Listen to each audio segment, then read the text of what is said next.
Mr. Martin Griffiths, the United Nations and the Secretary General Special Envoy to Yemen, welcome to our screens. Thank you very much, Talal. Thank you. The Secretary General called for ceasefire and for tackling the coronavirus, which he initiated on March 23rd. The coalition and the Yemeni government were quick to accept it.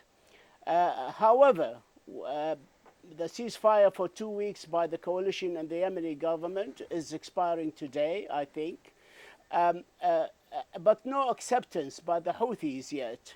The coalition and the Yemeni government have shown their goodwill. What next? Well, as soon as the Secretary General issued that global call for a ceasefire that you referred to, and then followed it up with a call for a ceasefire in Yemen, it was indeed welcomed. His calls were welcomed by the government of Yemen, also by Ansarallah, as well as by the Saudi-led coalition. And what we did immediately then was to put to the parties proposals for them to agree formally with us on a range of different issues. And one of the proposals, the first one indeed, is for a comprehensive nationwide ceasefire agreed by all, managed by the United Nations, by my mission. And this is the first of the proposals that I have put forward. The second is for a range of economic and humanitarian measures, particularly, Talal, in the context of the forthcoming terrible threat that COVID-19 poses to Yemen. And indeed, we need to make sure that Yemen is best prepared for that. And then thirdly, an agreement on the urgent resumption of the political process. So I put those proposals in front of the parties after those calls by the Secretary General. But Mr. Griffiths, you started these proposals by 3 separate papers. Yet on the 17th of April, you put them all and encompass them in one document and one annex. Why is that? I just wanted to bring them together in a single document to make them eventually, and soon, I hope, a public statement by the parties of their commitment on all 3 issues. So whether they were in 3 papers then and 1 paper now is frankly not as important as what is crucially important is that the parties please would agree to these proposals, to focus on them, and to agree with me in a virtual meeting that we can pull together very, very quickly to confirm their agreement, and then let's start implementing them. There is no time to waste, and I, in fact, think we have spent too much time already discussing these proposals instead of settling on them. So I understand from you that the 3 papers are already encompassed in one document and one annex with no changes. However, my next question would be, what is the time frame you are looking at for the ceasefire, from the ceasefire to the start of the political negotiation? 3 weeks, 4 weeks, or more? No, sooner than that. So my proposals suggest an immediate uptake and establishment of the nationwide ceasefire as soon as the parties have come together and agreed on the 3 proposals. So that's the first thing. Secondly, the same can be said of some of the economic and humanitarian measures. And then the third issue, Talal, to which you refer, the resumption of the political process, I have said this should be urgently addressed by the parties, and I'm talking within weeks, not longer.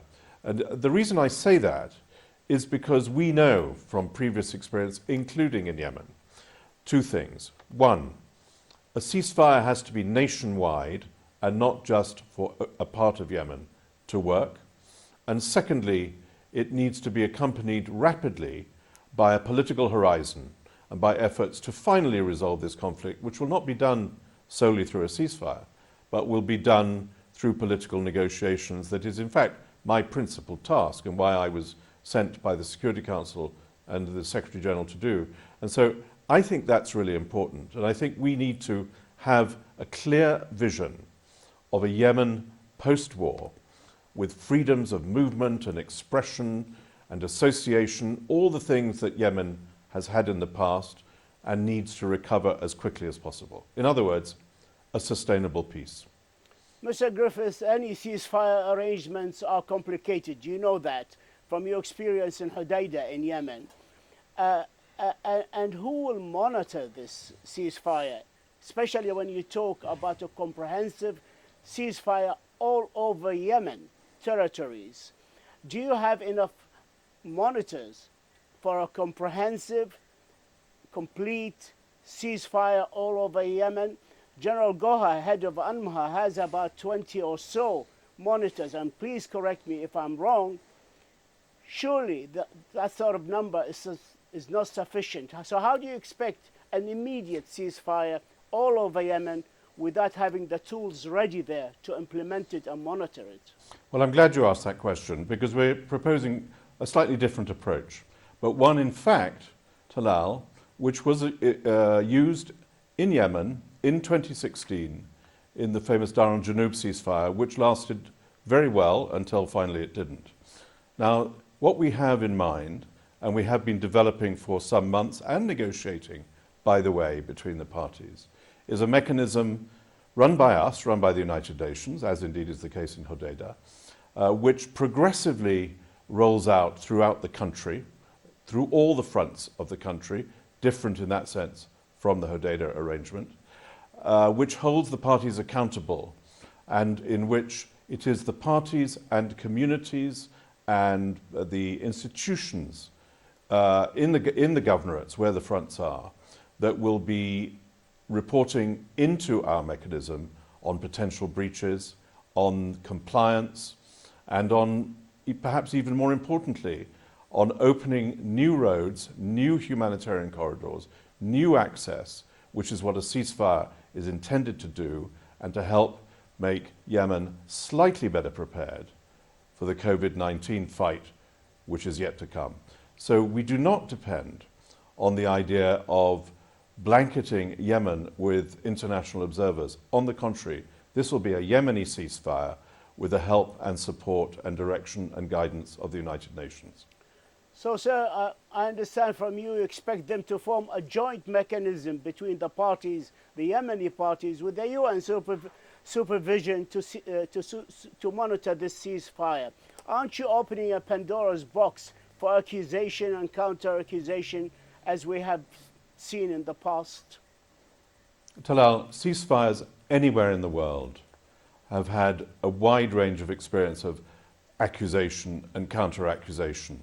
Ceasefires anywhere in the world depend on joint mechanisms. This is not rocket science. This is not unique to Yemen. We're not reinventing any wheels here. Ceasefires anywhere in the world, including in Yemen, will only work if the political will from the parties is there to make them work. This is as true for Yemen as it was true in Syria, as it is true in parts of Asia, and I've had many, many years of experience of both positive and negative on ceasefires, and I can tell you, the key moderator, and in this case, that will be the United Nations. After the ceasefire, the battle against COVID-19 is a very, very important one. Do you expect all parties to join hands and form a joint committee to deal effectively with the epidemic in Yemen? Well, you know, what was so striking, Talal, maybe not surprising, but absolutely striking, after the Secretary General's call and his leadership on this in late March that you referred to earlier, there was an outpouring of calls from across Yemen, in human rights organizations, in women's movements, in political societies, in governorate institutions, all saying one clear thing, which was and is, we need to face the virus. We cannot continue fighting and fight the virus at the same time.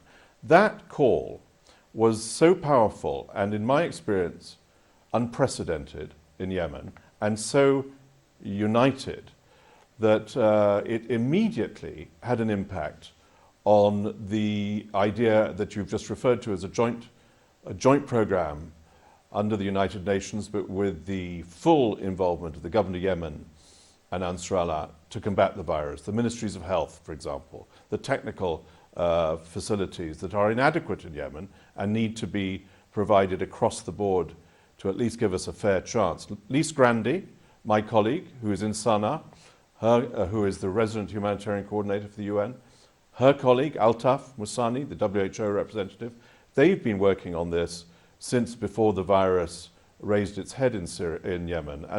And so they are ready to do so. And it is absolutely clear, and I think the people of Yemen made it absolutely clear, that only if there is a joint effort will we have a chance to keep Yemen safe.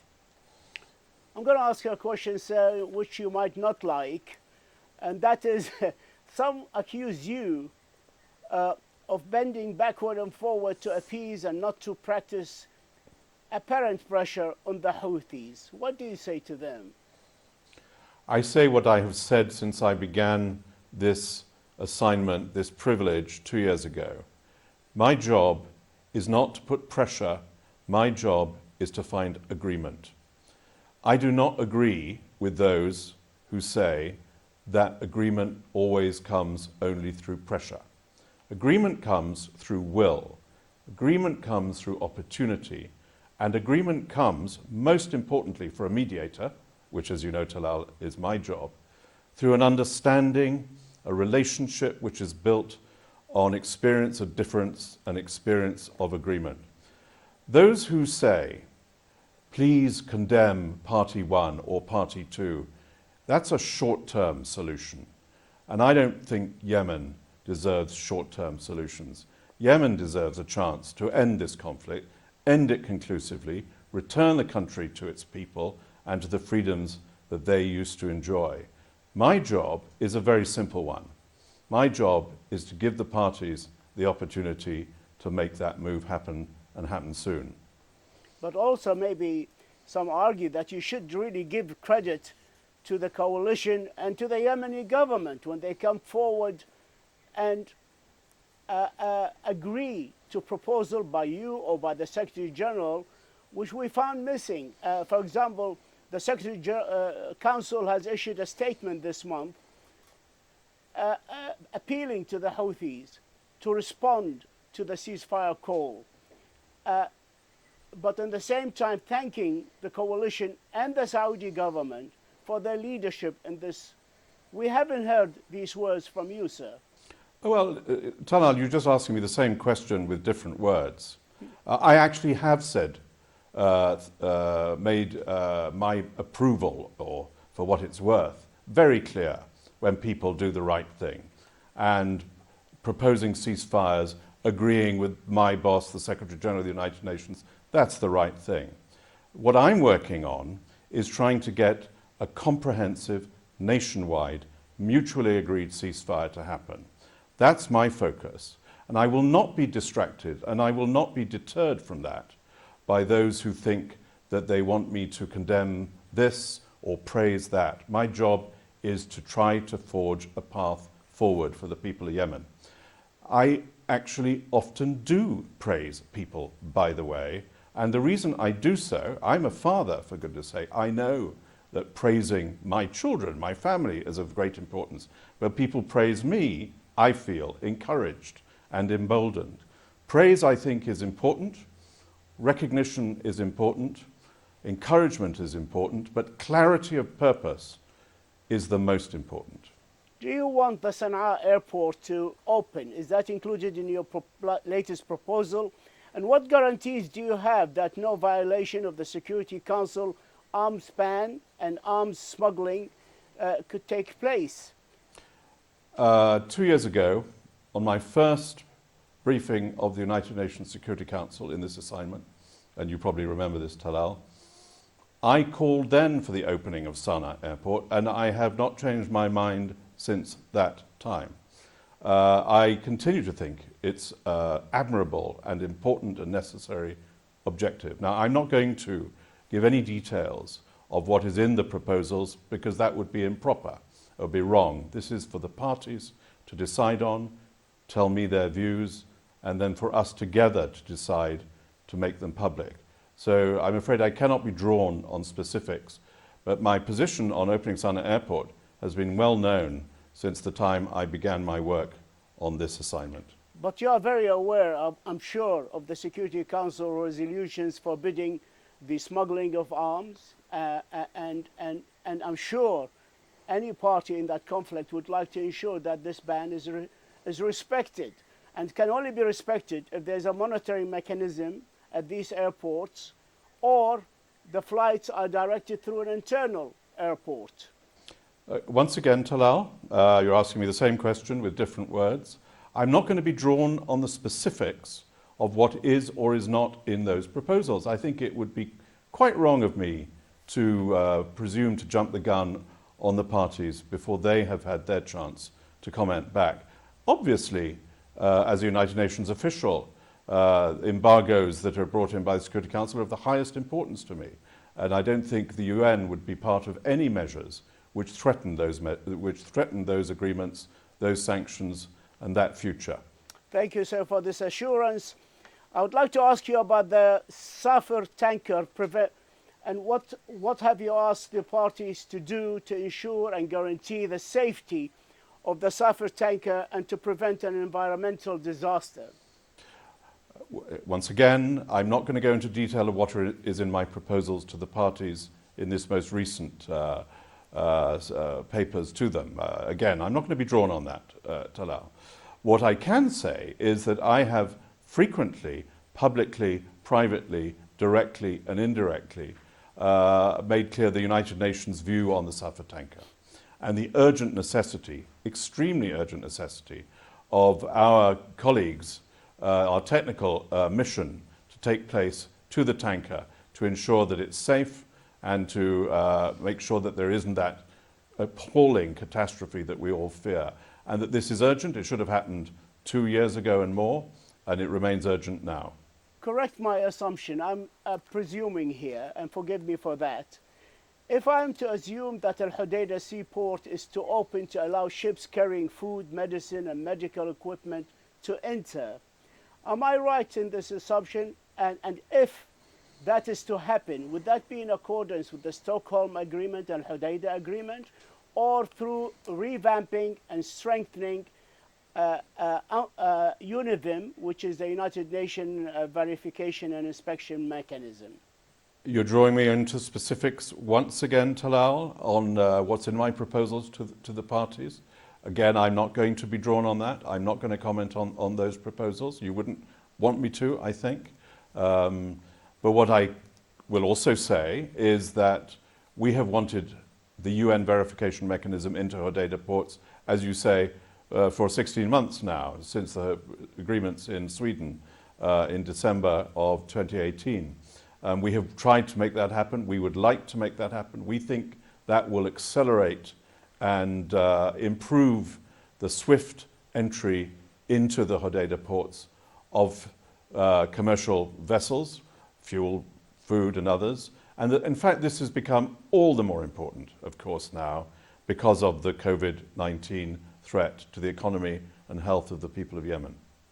I'd like to touch on the political negotiation. Do you envisage the participation of the Southern Transitional Council in any future political talks? I do, because the Riyadh Agreement provides for the inclusion within the Government of Yemen negotiating delegation of representatives of the Southern Transitional Council. Now, I'm waiting impatiently, like others, for the Riyadh Agreement to make progress in various different ways in terms of the security in Aden and other measures, to make sure that we do get that revitalized and renewed Government of Yemen negotiating team, so that I can bring them alongside the other party from Sana'a, and to do so quickly. So the sooner the better, in my view, that we see the Riyadh Agreement implemented and the Southern Transitional Council united with the Government of Yemen in their team. You said in the Security Council on the 16th of this month that the Redeployment Coordination Committee and Joint Technical Mechanism to implement the Hodeidah Agreement in effect stopped to function. Can we say the Hodeidah or the Stockholm Agreement is dead after more than 16 months and 9 days of zero implementation so far? Well, I don't agree with the premise, obviously, of your question, Talal. It's not zero implementation, but let me not get distracted by that. The point I made then to the Security Council, and I will make it now, is that my colleague, General Guha, who leads that mission, as you know, who is in Hodeidah as we speak, has every intention of trying to respond positively and quickly and aggressively and constructively to the issues raised by the Governor of Yemen after the tragic and unacceptable death of the government liaison officer, which occurred recently and which I have publicly mourned. That there needs to be a revitalization of the arrangements that underpin the Hodeidah agreement. And I know General Guha is onto it. And so I would urge both parties to engage with the RCC, as I know is asked by General Guha, and to do it soon and to do it quickly. What do you say to those who argue that the prisoners, detained and kidnapped person must be released immediately, and that this issue is in the heart of international humanitarian law? Do you agree with them that all these people kidnapped or imprisoned or detained must be released? I do absolutely. And there's almost been nothing as frustrating for me and for others as the lack of progress on getting people out of prison, despite many agreements. And I think you're right. Ramadan starts tomorrow. It's a time to do the right thing, to do the humanitarian thing, to do the right thing by the families of Yemen and elsewhere. Let's have all of them out, not name by name by name, but all of them released, as people have so often promised, but have yet to produce. So I do associate myself fundamentally with the cries of those who want their loved ones back. Time is catching up. I have two more questions quickly. You were called upon by international press organization to use your good offices with the Houthis to save the lives of 4 journalists from execution for practicing their rights of freedom of speech. What are you doing, sir, to prevent the execution of journalists working in Houthi areas? Well, look, I'm really glad you asked that, Talal. Let's be very, very clear about this. The United Nations has no patience with those kinds of sentences. We oppose the death sentence, as you know, anyway. Certainly in this case, we support the fundamental right of freedom of expression. And so those decisions that we heard about were very, very shocking. And the first thing that we did in response was, in fact, to try to get agreement, which I think we have in principle, for those journalists to be released in the next batch that will come out as part of the Amman agreement. Remember, we had talks here in Amman 6 weeks ago between the parties. So we want those journalists not just not suffering those sentences, but released and sent back to their families. Did you have any response from the Houthis to your efforts? Yes, I think we have agreed in principle that those journalists will be treated in that way. But you know, I've seen so many agreements in principle with parties, all the parties in different ways on prisons, prisoner release. I'll see it when I believe it, but we're pushing for it. I'd like to ask you a last question about Iran. Have you been directly or indirectly in communication with the Iranian regime to facilitate your proposals, especially with the Houthis? The Iranian government, which is in fairly frequent contact, as you probably know, because it's been publicly reported, with my Secretary General, the UN Secretary General, on Yemen as well as on other issues. And that, I think, has been the case for a very long time, and it continues to be the case. And those are contacts which I'm sure are helpful and useful. It's all part of the Secretary General's daily life and daily tasks. Mr. Martin Griffiths, the United Nations and Secretary General Special Envoy to Yemen, we thank you for your insight. We thank you for this special exclusive interview. And I hope I haven't angered you and that we will see you again on our screens soon. Talal, thanks so much. Thank you very much for this opportunity. And let's hope that Ramadan comes and is a blessing for all of us. Thank you.